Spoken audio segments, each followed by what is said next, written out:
Olá, amigos do canal, bem-vindos! Mais um vídeo do Dicionário do Investidor. Saiu quase no mês de junho, saiu o relatório do MXRF11 referente ao mês de abril aí. Relatório de abril, vamos agora tentar entender alguns fatos. Primeiro, vou começar pelo site Fundos Explorer para provocar aquelas dúvidas, né? Quais dúvidas? A primeira, o valor patrimonial está em 10,19 e o dividend yield foi 0,11%. O preço dele já até subiu. Isso aqui é o fechamento de ontem. Hoje fechou 0,95. 0,85 fechou hoje. Olha aqui. Por que o provento subiu tanto? Subiu aí de 10% o provento. Vamos entender porque subiu. Eu tenho algumas apostas que eu acho dos motivos, né? Mas vamos ver. E em relação ao seu valor patrimonial, porque o valor patrimonial caiu de 10,19 no mês. Na verdade, até se manteve o 10,19 aí. Tá faltando um aqui. Ele tem. Tá faltando de abril aqui, informe mensal de abril. Vamos ver no relatório gerencial aqui. Inclusive, se vocês olharem os dados, ó, tá 10,6 o valor patrimonial por cota, não 10,19 como tá. Saber por que caiu a 10,19. Relatório gerencial, dá aquele zoom para a gente ver os informes o papo os comentários do gestor, que isso é muito importante.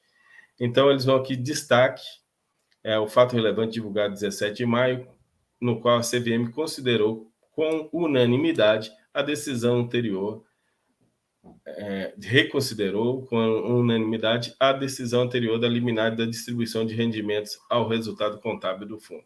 Então, aquela tempestade toda simplesmente acabou e tudo volta à normalidade no MXRF11. Mais uma vez, destacamos o elevado crescimento de cotistas na database, com mais de 525 mil cotistas. É o maior fundo da B3. No book de CRIs, a gestão seguiu a estratégia de reciclagem. Parece que eles dão Ctrl-C, Ctrl-V de um mês para o outro, né? De portfólio com alienações dos seguintes CRIs a serem listados com relevância de ganho de capital e investimentos de 114,30 milhões no mês no novo papel. O book de FIIs, o time de gestão realizou uma nova alocação tática com investimento de 27,76 milhões em 2 FIIs que compõem o portfólio do fundo, que já estavam no portfólio do fundo. No book de permutas financeiras, o fundo não houve novos investimentos.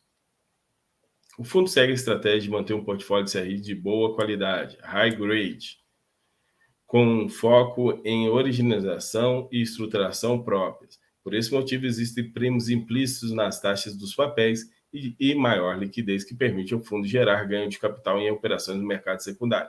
Eles pegam os CRIs e fazem giro desses CRIs no mercado secundário, assim conseguindo, às vezes, acruar a inflação, tirar a inflação do papel e, às vezes, também simplesmente vender bem no mercado, numa marcação boa de mercado.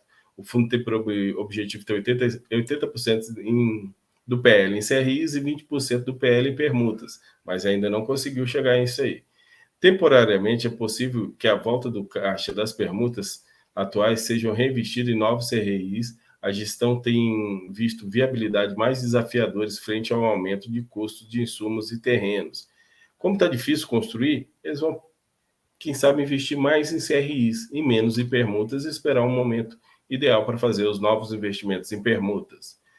Com o nível atual de juros e inflação da economia brasileira, aliado aos cenários de maior volatilidade local e global, a gestão entende que portfólios de mais baixo risco estão melhores posicionados para atravessar o cenário atual. Concordo com eles aqui. Nos rendimentos auferidos segundo o regime caixa, porque eles tiveram prejuízo contábil, por isso que caiu o valor patrimonial por cota, provavelmente marcação ao mercado, foi de 10,04. Olha só, não foi 11 centavos o resultado. Totalizando 23,41 milhões. As operações de permutas distribuíram 1,85 milhões de dividendos, CRIs distribuíram 20,84. Você pode ver que a maior parte mesmo foi... As permutas não contribuíram muito, que a maior parte veio de CRIs, e o book de FIIs 2,30 milhões. Maiores detalhes nas respectivas classes. Vamos dar uma olhada. O regime de caixa e de rendimento são distribuídos quando efetivamente transitados no caixa. então pode haver um descasamento temporal entre índices e taxas que remuneram os papéis e o efetivo pagamento, o qual compõe a base de distribuição do fundo. As demais permutas seguem um fluxo financeiro no qual recebe grande parte do fluxo ao final da operação, conforme ilustrado na página 16. A cota patrimonial do fundo apresentou uma desvalorização dentro do mês devido à remarcação dos papéis em virtude da recente abertura de juros de longo prazo. Então, foi a marcação ao mercado que derrubou isso. Também vi, a distribuição foi um pouquinho maior também, mas não chegou a ser 1 centavo maior do que eles tinham. O fundo segue com pequena alavancagem, ou seja, eles têm alavancagem, operação compromissada de 20 milhões via operação compromissadas, que deve ser quitada nos próximos dias com os recursos de caixas. Então, eles têm alavancagem, mas já vai ser quitada, deve estar quitada, né? Então, vamos lá, o resultado de abril, vocês podem ver que o resultado foi de 23.407.000 e foi distribuído 24.864.000, um pouquinho a mais. Aqui tem um gráfico melhor, vou tirar um pouco o zoom, que a gente vê melhor a composição do rendimento. Então, a gente vê que a composição, quanto no mês passado tinha dado 10,6 centavos, eles distribuíram 10 centavos, sobrou 0,6. Esse deu 10,4 centavos, distribuíram 11 centavos. O que sobrou nesse mês? Então, será que o próximo mês vai pagar 11 centavos de novo, Kiko? Acho que não. Acho que vai pagar 10 centavos no próximo mês. De cara, já digo isso aqui para vocês, antes da gente olhar o resto do relatório. Olhando aqui o relatório, CRI 72%, permuta financeira 11%, FIIs estão com 13%, Caixa 4%. Os indexadores CDI mais 2,75% é 40% da carteira, IPCA ou o Índice Nacional da Construção Civil, mais, uma média mais 7,92%, é porque as permutas, 11% aqui, são esses INCC aqui. 59% da carteira, então se você tirar as permutas daqui, sobrou 48%. 48% é IPCA. IGPM é 7,02%, prefixado. IGPM é menos de 1%, prefixado é menos de 1%, é 1%. Percentual de CDI, menos de 1%, total 100%. Aqui, a carteira em si, 44% IPCA, 30% CDI, 24%. O fundo hoje está mais IPCA. No momento que o CDI ficou mais alto, o fundo hoje está mais IPCA. Mas tudo bem. E aqui os fundos que ele investe, CPVJ, aqui ele diz aonde foi os investimentos desse mês. O Maxi Renda comprou 4,8 milhões do Galg 11 e comprou 25 milhões do SPVJ 11. Comprou muita coisa do SPVJ 11. Então, talvez eu teria comprado mais do Galg 11. Se fosse eu, pelos preços atuais que estão sendo e os dividendos distribuídos. SPVJ 11 é o que ele mais tem na carteira, 28,41%, lembrando que é 28,41% dos 13% que ele tem em FIIs, né? GTLG 11, 21,11%, e DGR 11, 3,40%. Esse aqui funciona praticamente como um fundo, como um CRI.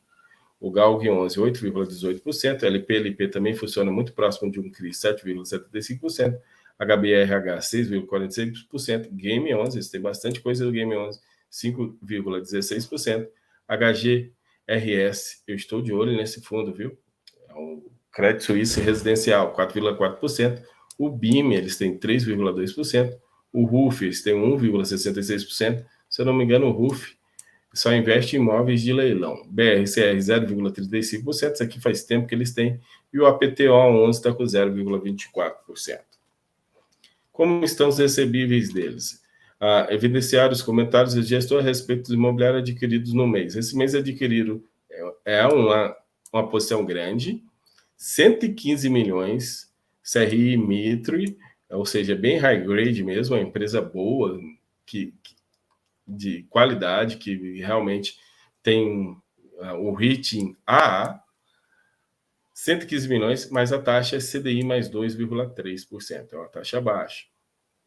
É uma taxa baixa. A empresa até, se eu não me engano, negociada na Bolsa. Não lembro agora se a Mitre é negociada na Bolsa ou não, mas eu acredito que seja sim. Mas é um CRI, uma posição bem relevante, 115 milhões.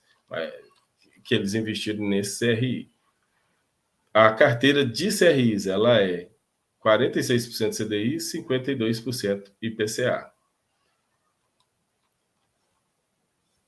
Os duration, o vencimento dos duration, só pode ver que a grande maioria é lá 2029.